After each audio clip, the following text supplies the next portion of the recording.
Myth and mistake number 13. You need to eat super clean for fat loss. No, you don't need to eat super clean to lose fat. In my course, Diploma in Diet Planning and Weight Management, I discuss 3 approaches towards fat loss: the enjoyable, the realistic, and the aggressive approach. Now, I am attaching a lecture which you will find very useful to clear out this myth. So let's try and understand the rationale behind these 3 approaches. Before that, let me just ask you a simple question. Let's say your client have been overweight or obese for a very long time, and most of her calories come from junk and fast food. Now, do you think that if you ask her to start eating unprocessed foods and have 5 to 8 servings of fresh fruits and vegetables, will she succeed in doing so? You might want to pause this lecture for a moment and ponder over this question for a minute or two. Write whatever you think comes to your mind. If you are your own client, what do you think? Okay, so let's assume for a moment your clients are highly motivated, that she has a strong reason to lose weight, and because of that, she will make the change. Now, based on my experience in this field, your client in this state of mind will give up eating unprocessed foods in few weeks. Why? I like to believe the body fat percentage and the total weight a person is carrying around is a direct result of their habits. It's plain and simple. If your client starts to eat a severely caloric restricted diet, that might be a variation of any fat diet, then they may lose weight in short term. But after a few weeks or months, they will gain it back. Don't believe me? Here is what New York Times says about dieting. 95% of dieters who lose weight on a fat diet gain it back. It's not fat, it's fat, F-A-D. And a significant percentage gain back even more than they had originally lost. I'm sure you would know someone like that. By the way, the FABD diet, which is something I've created for my own clients, which I talk about briefly in module 4, on this diet, thousands of people are already on this diet, and they told me the approach, enjoyable, realistic, aggressive, is working very well for you. So what I am providing here in this lecture is backed by some level of anecdotal success behind it. Okay, so let's start with the enjoyable approach. As the name suggests, it's a fun way of losing weight. So you'll be like, Akash, come on, how can losing weight or dieting be fun? Welcome to Fabulous Body, where I am confident that with the strategies, guidelines, and principles that I will provide you with this diploma and other of my courses and diplomas, you will learn a new way of keeping yourself and your clients fit.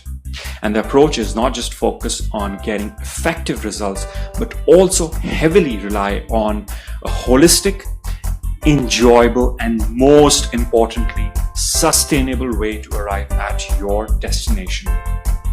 In the end, as the famous quote goes, the success is in the journey, it's in the process.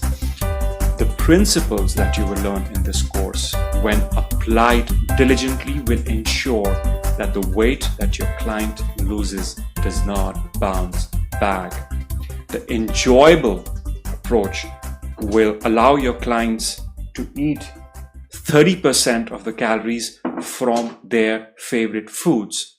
It can be literally anything like pizzas, burgers, ice creams, alcohol.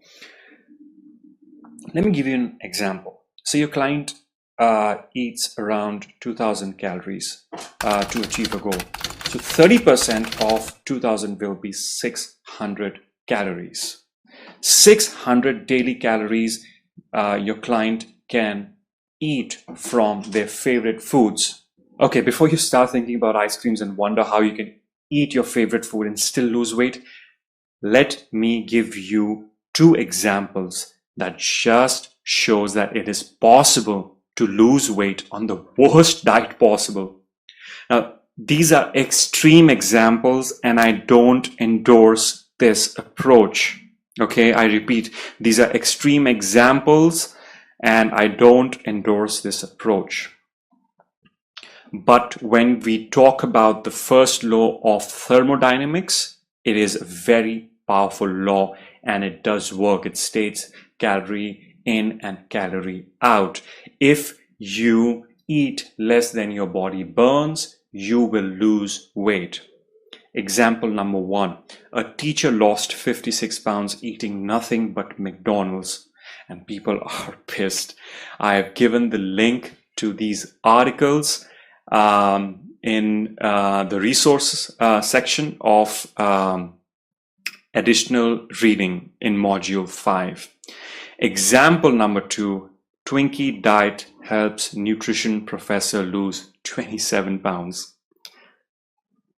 As I said, don't get on the MACD or the Twinkie diet to lose weight. Please don't do that, as this is not the message that I'm trying to give here. All I'm just trying to say is that calories are important. They're very important, but it's also paramount where those calories are coming from, especially when it relates to your health, because in the end, it's not just about losing weight. It's about losing weight and feeling good about yourself at the same time. So when we say that you, in the enjoyable approach, you're allowed to eat 600 calories, that is 30% of total calories from your from unhealthy food. Now, so there are two options that you can go about it. So option number 1 is your client can eat these 600 calories divided over a period of few days in any given week. And option number 2 is where your client decides a cheat day where he can eat those calories, preferably a Saturday, and that's when most of us, go out, eat out, party out. So in the end, which option your clients will choose will depend upon their lifestyle. If your client is in the line of work which demands her to eat out very often, party out very often, then obviously you should allow them to eat 600 calories either daily or a few times in a week. Or if your client who can commit a clean eating for the entire week with the expectation of a reward on Saturday night or maybe the whole day, this approach can work too. This you need to communicate with the client and allow him to select the best method for themselves. One pro tip: never choose for your client. Always ask them. Give them the option. In the end, they work on things more diligently when they take a decision for themselves.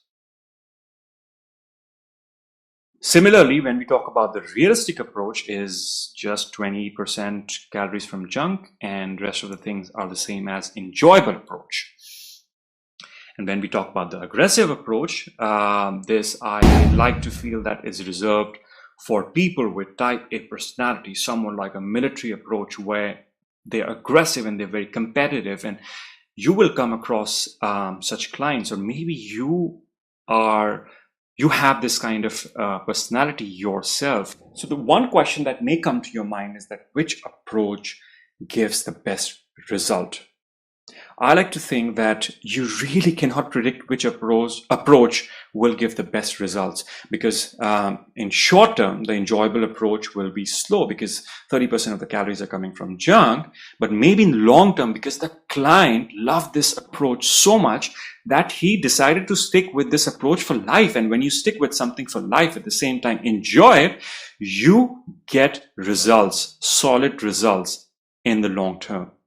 On the other hand, when a person decides to follow an aggressive approach and does well in short term and loses a lot of weight, but in long term, he starts to experience cravings, probably hunger, and ends up giving the diet altogether.